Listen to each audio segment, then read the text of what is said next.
형제자매 여러분, 가끔씩 전례 독서 말씀, 특별히 예수님의 복음 말씀은 인류 역사의 마지막을 기억시키곤 합니다.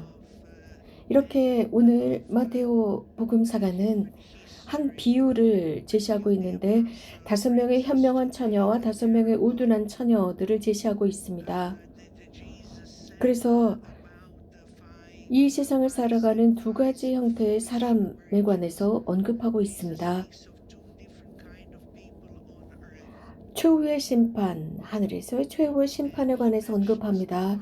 오늘 이 비유의 마지막 부분에서 지금 마테오 복음이었는데 이 복음에서는 예수님께서는 죽음 이전에 십자가에서 그 죽음 이전에 심판에 관해서 말씀하십니다. 현명한 사람은 자신의 마지막 임종 직전에 아주 중요한 말을 선포합니다. 예수님은 정결한 사랑과 자비하심을 지니고 계셨고 그분께서는 지상 생활의 마지막 부분에 우리에게 충고하시는 말씀을 하고 계십니다. 매우 중요한 말씀, 우리들의 영원한 구원을 위한 매우 중요한 말씀을 하십니다. 우리에게 말씀하시고 어떻게 살아야 하는지 권고하십니다.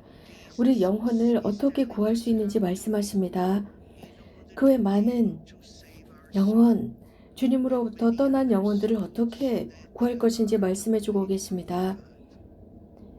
하늘나라에 들어가는 것, 즉 신랑의 그 혼인잔치에 들어갈 수 있는 것은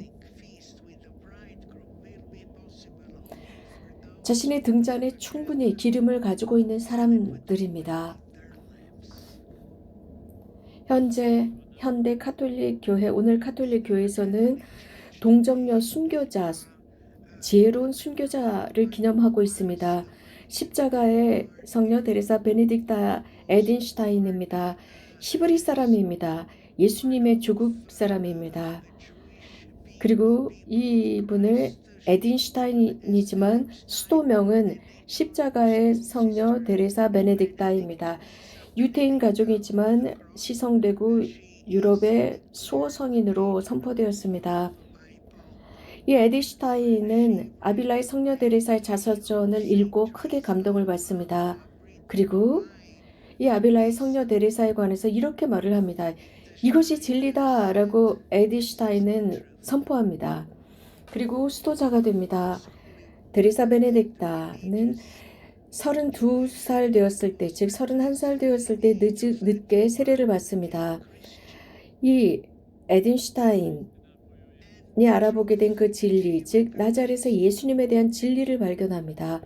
그리고 예수님에 대한 진리가 자신의 온 삶을 이끌어갔고 힘을 주었습니다.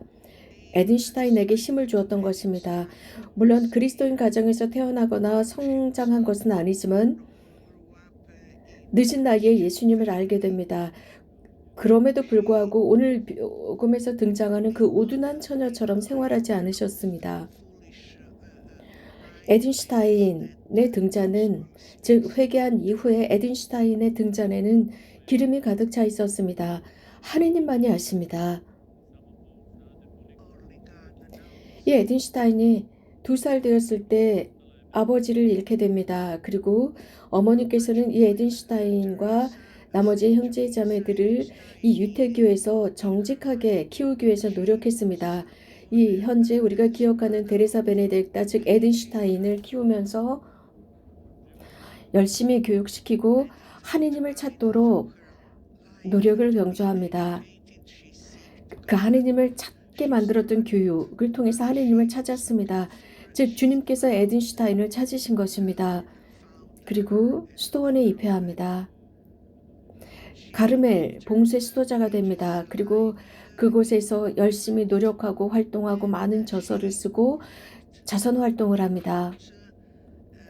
2차 대전 당시에 이 에딘슈타인, 즉 데레사 베네딕타 수도자는 많은 민족들이 전쟁 때문에 고통당했고 특별히 유태인들은 이런 대량 학살 때문에 많은 고통을 당했습니다. 이 거룩한 여성 수도자 데레사 베네딕타는 자신의 수도원에 내서 살다가 아우슈비츠 수용소로 끌려가고 거기에서 순교자로 돌아가시게 됩니다. 거기에서 피를 흘립니다.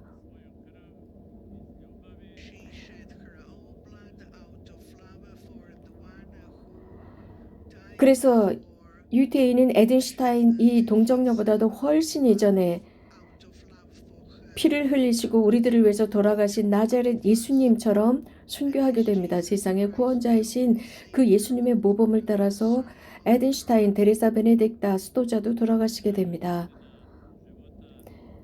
이 데레사 베네딕타 에든슈타인 동정녀 수도자의 등잔에는 정말 향기로운 기름이 충분히 들어 있었습니다. 그래서 이 지상에서 영원한 삶으로 떠나는 순간 분명 이 수도자는 이런 말씀을 하셨을 것입니다. 기쁨의 영원한 삶으로 들어간다라고 하셨을 것입니다. 영원한 나의 주인께로 간다라고 하셨을 것입니다. 예수님은 우리에게 말씀하십니다. 분명 그 순간이 있을 것이라고요. 그 참 진리를 완전히 아는 순간 그분은 진리요 길이십니다. 그래서 우리가 그분을 만나는 순간 기쁨이 되어야 합니다. 성경은 우리에게 이렇게 가르치고 있습니다. 슬기로운 자세로 살아가라. 그 시간과 그날은 모른다고 했습니다. 그래서 주님께서 우리들의 영원한 생명의 문을 열어주는 날은 그 시간도 날도 모르고 그분을 면대면해서 만나게 될 것이라고 했습니다. 기쁘게 만나야 한다라고 했습니다. 오늘 마테오복음에서 예수님께서는 당신 제자들에게 말씀하십니다. 깨어서 기도하라고 하셨습니다. 그날과 그 시간은 모르기 때문이라고 했습니다. 어떤 날 어떤 시간에 너희 주인이 오실지 모른다고 하셨습니다. 그래서 준비하고 깨어 있어라 라고 했습니다. 그래서 너희들 심지어는 사람의 아들이 언제 올지도 모른다. 그렇기 때문에 준비하고 있어라. 이것은 우리에게는 서프라이즈입니다. 이러한 서프라이즈가 되는 생각지도 못한 그 시간을 맞이하기 위해서는 즉 이 세상의 그 목적지가 언제인지 이 인류의 그 시간이 언제인지 아무도 모릅니다. 그 신랑이 언제 오실지 모릅니다. 복음은 이렇게 말하고 있습니다. 한밤중 자정 그 자정에 주인께서 즉 신랑이 오셨습니다. 신랑이 오셔서 그 문을 열고자 했습니다. 5명의 슬기로운 처녀들은 들어갔습니다. 오둔한 처녀들은 밖에 남아 있었습니다. 자정은 어둡습니다. 두려움의 시간입니다. 어두움, 두려움 속에는 빛이 없습니다. 그 칠흑 같은 암흑 속에서 주인이 신랑이 오셨습니다. 정말 깜짝 놀랄 시간이었습니다. 초대받은 사람들에게는 놀랄 시간이었습니다. 예수님은 신랑이십니다. 정결한 사랑, 정결한 자비이신 그분이 자정에 오셨습니다. 그리고 그 시간에 즉 그 혼인잔치 시간에 딱 맞게 사람들을 초대했습니다. 어떤 사람들은 몇 년 전부터 초대받았습니다. 이러한 시간이 오기 전에 몇 년 전부터 초대를 받았고 부르심을 받았습니다. 그렇기 때문에 그들은 준비할 시간이 충분히 있었습니다. 기름을 마련할 시간이 충분히 있었고 그 혼인잔치에 합당한 예복을 갖추기에 충분한 시간이 있었습니다. 이렇게 주님께서는 좋으신 분으로서 모든 이에게 충분한 시간을 주셨습니다. 누군가에게는 시간이 부족했을 수도 있습니다.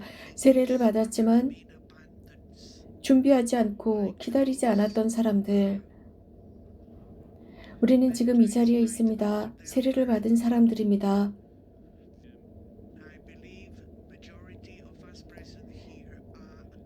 이 세상에 살다가 주님 앞에 간 사람들, 젊은 나이에 주님 앞에 간 사람들, 혹은 자신의 등잔에 기름을 충분히 마련할 시간이 있었던 사람들, 이 세상을 살아가는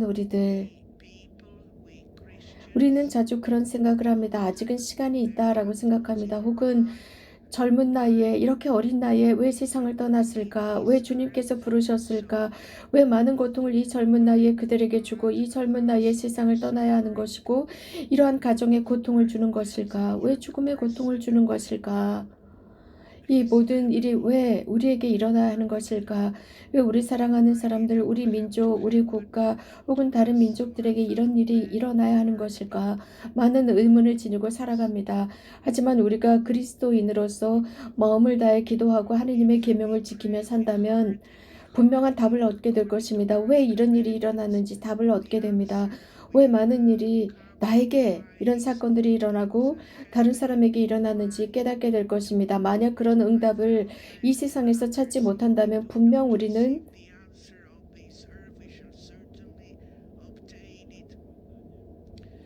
우리가 주님을 만나는 그 순간 깨닫게 될 것이고 그 답을 얻게 될 것입니다. 그 심판의 날에 응답을 얻을 것입니다.